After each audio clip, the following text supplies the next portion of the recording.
Yo la famille, c'est Dazen alias les Scrooge Game. Ah, ça date hein. On se retrouve aujourd'hui pour une nouvelle vidéo. Une nouvelle escroquerie. Je serai aujourd'hui accompagné d'un youtubeur du nom de Crotal. Il fait des vidéos assez sympas en rapport avec les animés. Je vous ai laissé sa chaîne en description les refs. Alors aujourd'hui on va vous présenter des animés. Mais pas n'importe lesquels. Car les animés dont on va vous parler sont des animés avec un héros qui est un roi démon. Tu connais les bails. Bon, juste avant tu peux mettre un gros pouce bleu. Si tu le fais, tu fais partie de l'élite de fou. Et ben on commence direct avec le premier animé, Devil and Realist. Et là mon ref, on va suivre l'histoire d'un gars, d'un BG, qui s'appelle William. Et ce ref, t'as vu, c'est l'héritier d'une famille britannique. Dans l'animé, hein, pas en vrai. Je le précise, on sait jamais. Et du coup ce BG, après avoir fini ses études, bah il va rentrer chez lui, comme tous les ans. Tu vois, c'est comme quand tu vas manger un kebab et tu rentres chez toi. Mais tu manges le kebab avant. Bref, il rentre chez lui, mais... J'ai bien dit mais... Il va apprendre que sa famille a été ruinée par son oncle. Donc il a plus de thunes, nada. Et ce qu'il va faire là, vous êtes pas prêts. Il va faire un truc de fou. Il va chercher un moyen de payer ses frais de scolarité. Incroyable, non? Et par la suite, il va aller au sous-sol et va découvrir le secret des titans.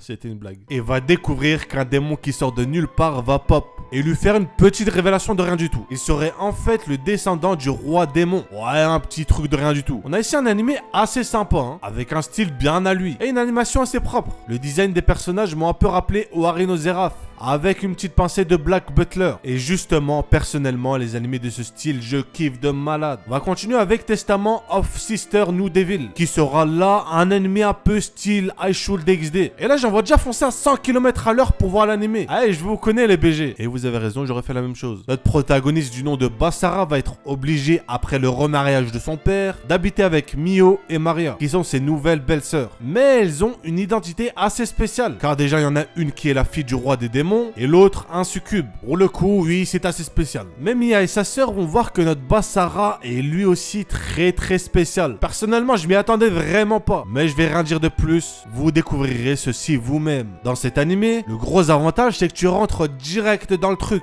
T'es dans la sauce. T'as pas besoin d'attendre 30 ans. Car déjà 30 ans, c'est long. Et en plus, Roronoa Zoro a trop de flow. C'est abusé. Tout ça pour vous dire d'aller voir cet animé. C'est un ordre. Nura Rise of the Yokai Clan, qui est un bail avec des yokai que tu peux retrouver dans pas mal d'animés. Donc je précise quand même, en gros les yokai c'est des démons. Et ici on va suivre Nurai Rijuo, qui est le petit-fils du dirigeant des yokai. Mais un petit problème se pose, car son petit-fils veut vivre une vie tranquille, une vie d'humain, vu qu'il est à moitié humain. Donc on va avoir un conflit entre le lui qui veut vivre une vie tranquille et le lui qui veut prendre ses responsabilités et manger des sushis. Tu t'y attendais pas, hein? Bref, je vous laisse avec Crotal.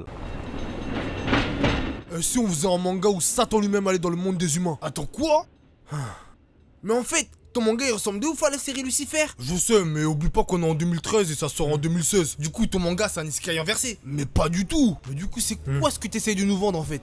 Eh ben, c'est rien d'autre qu'un manga en avance sur son temps, qui je le sais déjà sera incroyable. Et pour ça, j'ai décidé de l'appeler Atarakuma Osama. C'est un manga qui parle de... Attends, flemme de lire le synopsis là. Viens, je t'explique l'épisode 1.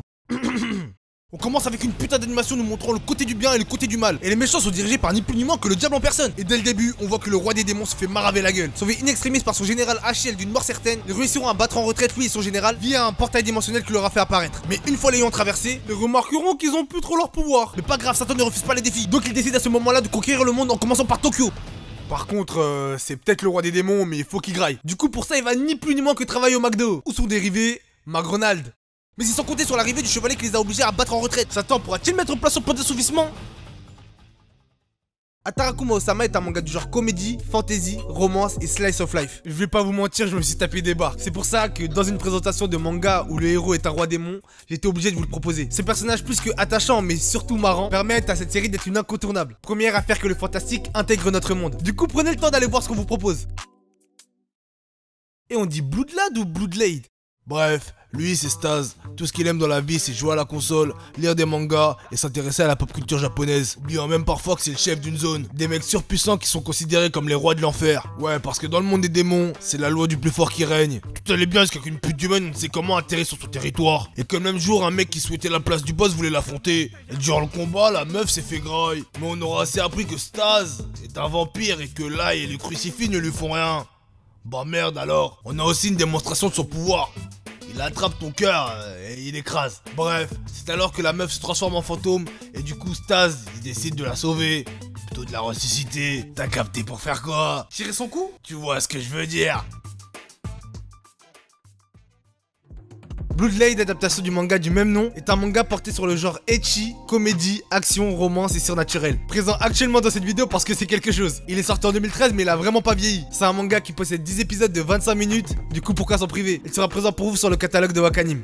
Je tenais à remercier Daizen pour son invitation, mais si vous êtes fan d'anime, que vous vous intéressez à des sujets par rapport à ça, et fan du Crotale suite à cette vidéo, ma chaîne sera en description. Et c'est surtout pas parce qu'il y a un de mes collègues qui pointe un pistolet sur vous. Bref, on arrive donc à la fin de la vidéo. Merci à Crotale d'être passé dans la vidéo. Ça a fait plaisir. Les refs, n'hésitez pas à aller le soutenir. Vous avez sa chaîne en description. Comme d'hab, si t'as kiffé, pouce bleu, c'est un ordre. Si c'est pas le cas, pouce bleu quand même, c'est un ordre aussi. N'hésitez pas à me proposer des animés vous aussi. Là, j'ai vraiment plus rien à voir. Et n'oubliez surtout pas, Dazen Tanesro.